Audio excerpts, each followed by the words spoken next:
Hello,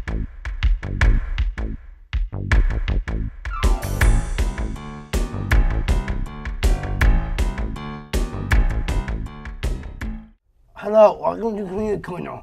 My name is David DeWitt Taylor, and my two friends are... Hello, my name is Karnig Castle. And good afternoon, everyone. I'm Ryan Nicholas Gray. Our guest today is Chris Harris, who currently works with me as an independent hire staff. He has worked with me over a year and a half, and we have many interests that are the same. He specifically loves music, and he's my main man in my DJ business called Dazzle Do Time. As we proceed with our interview, we learn more about Chris and his background and his current activities. Chris has the personal skills that support and encourage those with disabilities to make choices for their lives and dreams, and to work as a part of my helping team.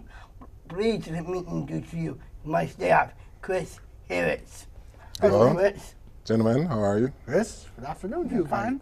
Please tell us a little bit about your family growing up.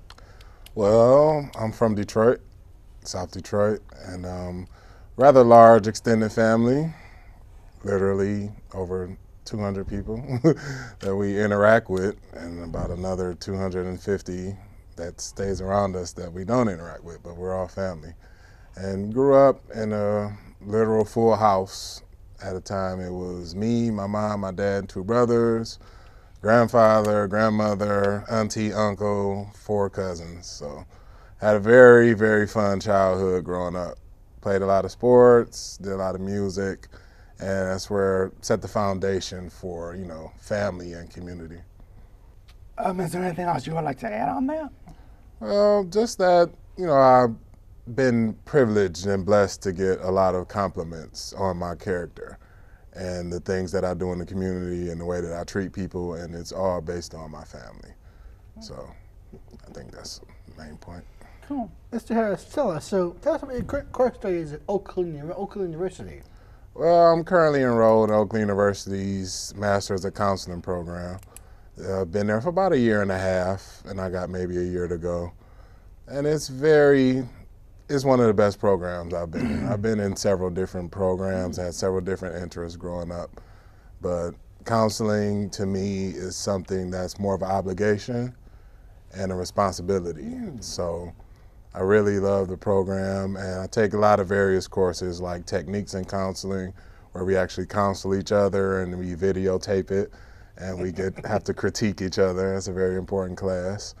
And I also do classes like research and cultural competency, which really comes into play when you're talking about individuals with special needs.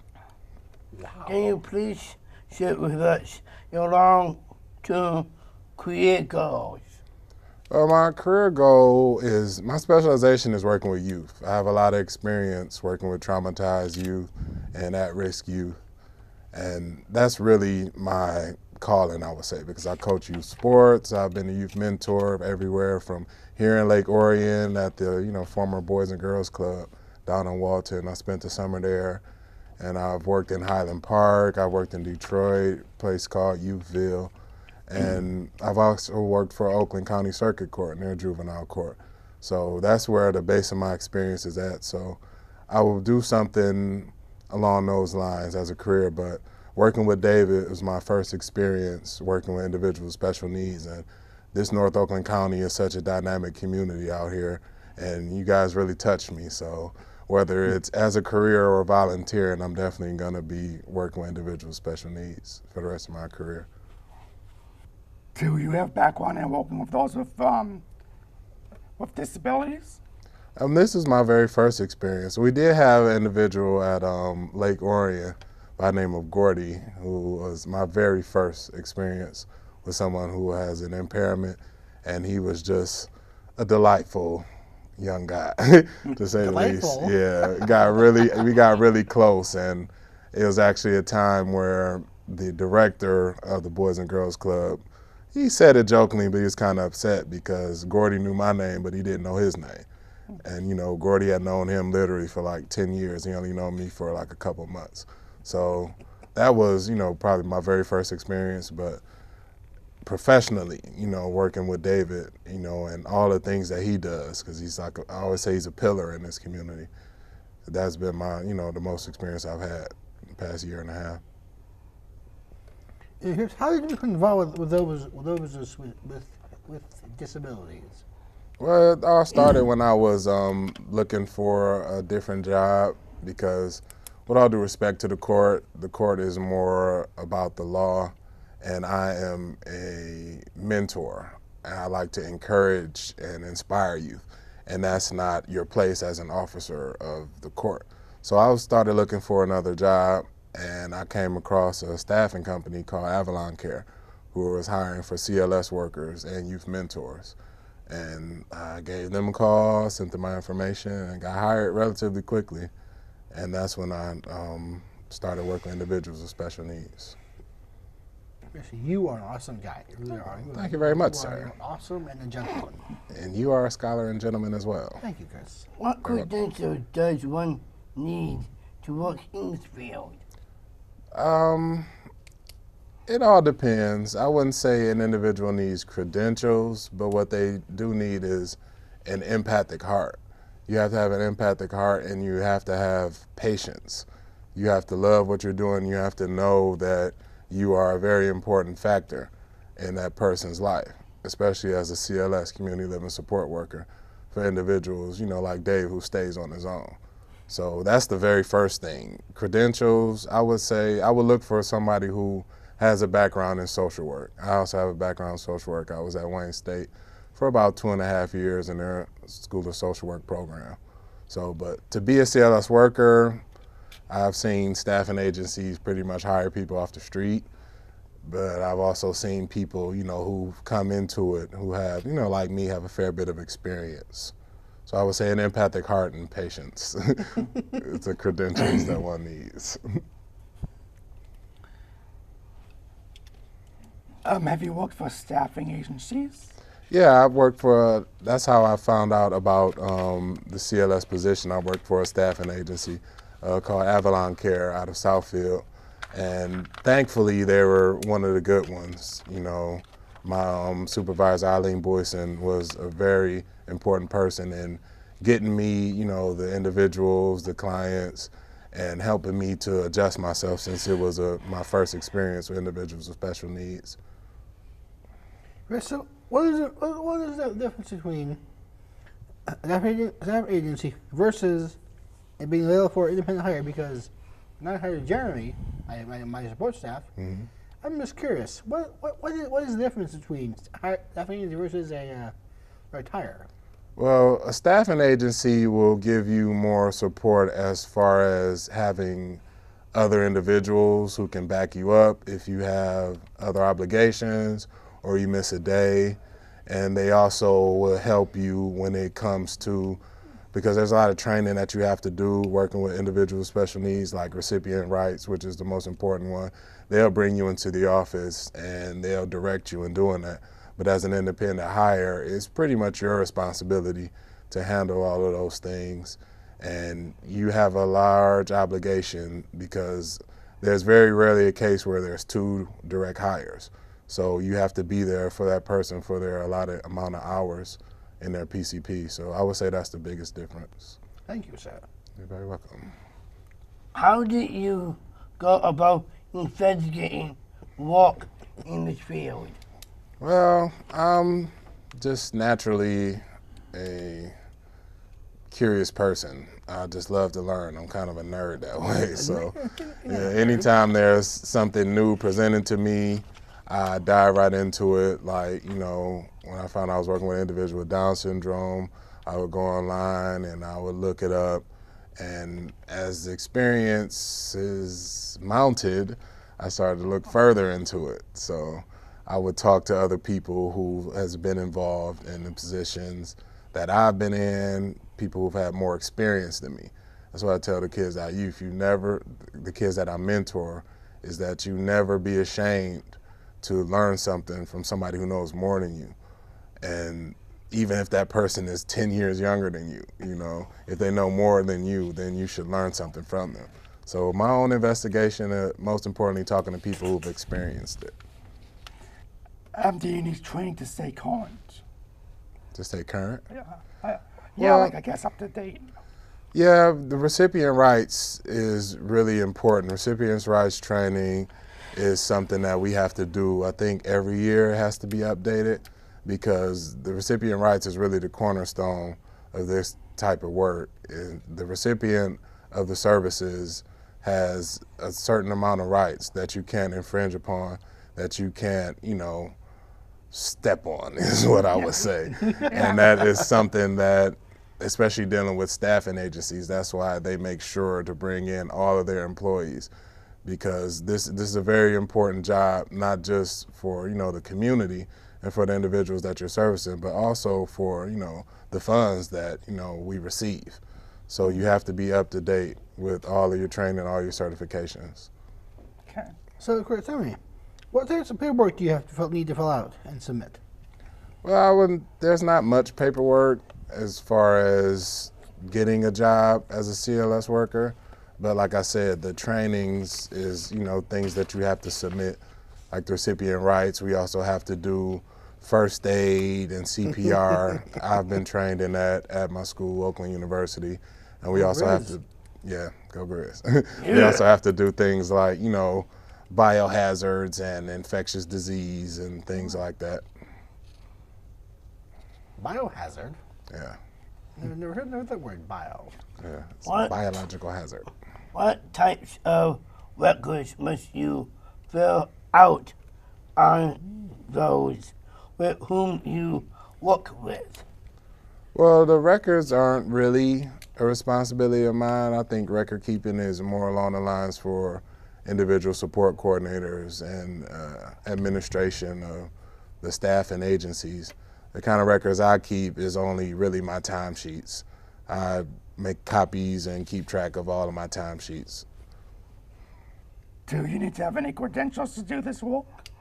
Well, like I said, not really credentials, just, like I said, an empathic heart and patience. The more advanced you get, like if you're seeking to be an administrator or an individual support coordinator, then you have to come with maybe a bachelor's degree or a master's degree. But at the current level that I'm at as a community living support worker, you don't really have to have any credentials. Okay. So, Chris, so how did you decide to meet? How did you meet David and decide to work with him? Well, it was when I was working for Avalon Care. My boss, Eileen Boyson, told me about the case because I recently moved to the area. Like I said, I'm from Detroit, and I was staying in St. Clair Shores, but when I went to Oakland University, I was looking for more work in the area, and she told me about Dave. And I was very interested at, you know, all the things that he was doing. I was very impressed, you know, to say the least. So then I met him, you know, and he decided to hire me. I guess we clicked right away. Yeah. Yeah. You two are like peas in a pod. Oh, thanks, Ryan. I pound you.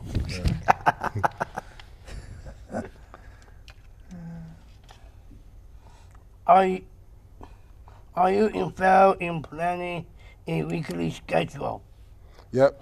We sit down together and we go over my schedule because we're both pretty busy guys. We both work, volunteer, class, sports, and all of that. So we'll go over at the beginning of each week, when available, what he has to do. And his, you know, his DJ business, obviously, and his volunteering is the top priority. So if he has that coming up, I have to make sure that I'm available for that. Right. Please share with us what must be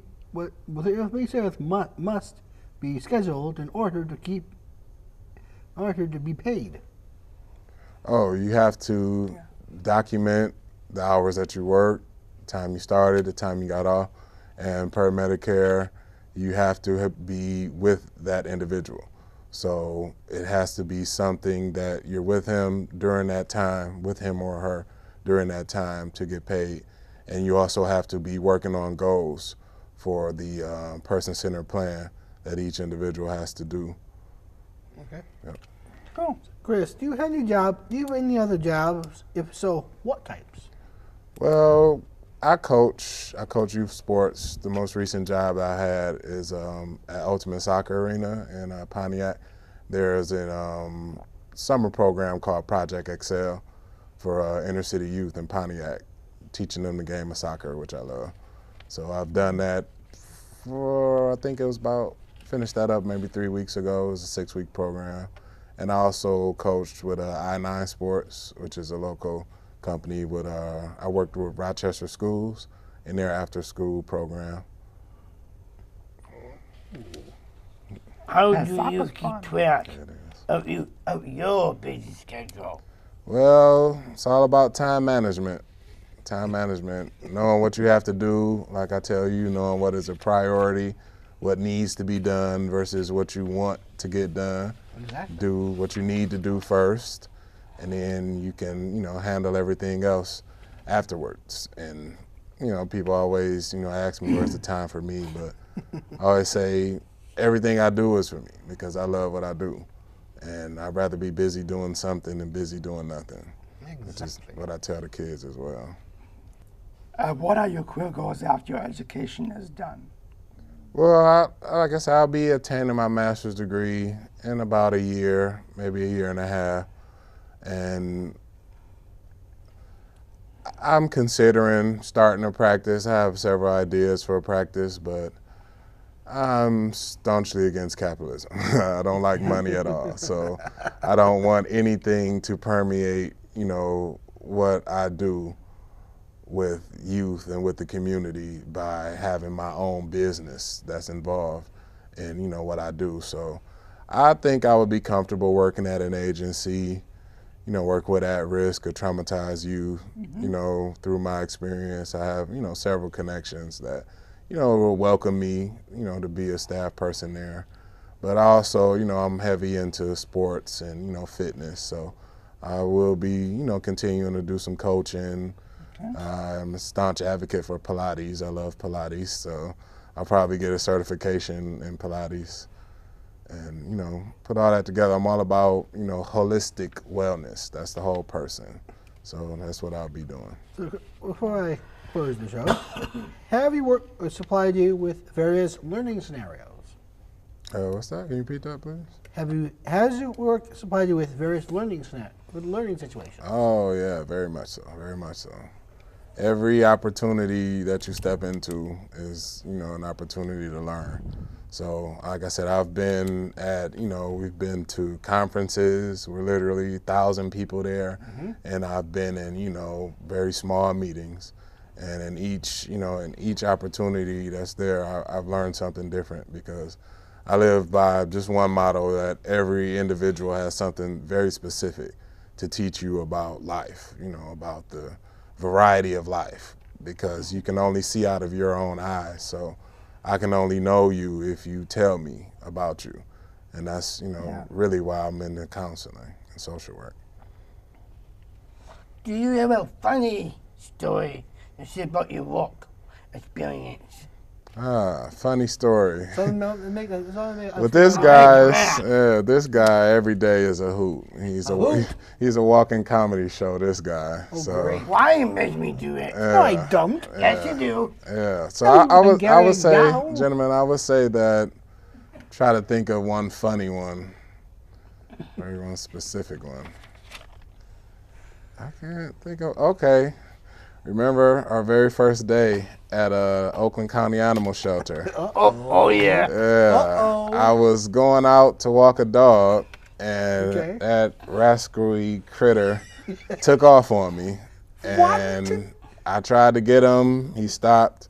I walked up to him calmly, took off again, and then I tried to run him down, but he got away. And I was so embarrassed, but I was more scared because there's a main road there, and I really thought that dog was gonna get hit by a car or cause an accident. Yeah. So it took us about maybe 30 minutes to get the dog back, and the funniest part is that the sheriffs who were on duty said they found the dog, and they didn't even have to get out of the car. He ran right up to the van and jumped right in. And it's like he was, at Kitty City. yeah. So it's like he was just having fun with me, having fun with the new guy. Yeah. So that's the funny story. There's nothing wrong with that. Yeah. Well, gentlemen, let's close the show. Chris, it has been, every guest today has been wonderful. Thank you. Your devotion to work with those having challenges is very important. Oh, thank you. And showing your desire to improve positive care. You have set a high standard with your goals and your modeling of those skills, provided blessing others. Well, thank you for joining us today. I'm Ryan Gray. I'm David DeWitt Taylor. Thank you for watching ONTV. Watching on TV. And Mr. Guy.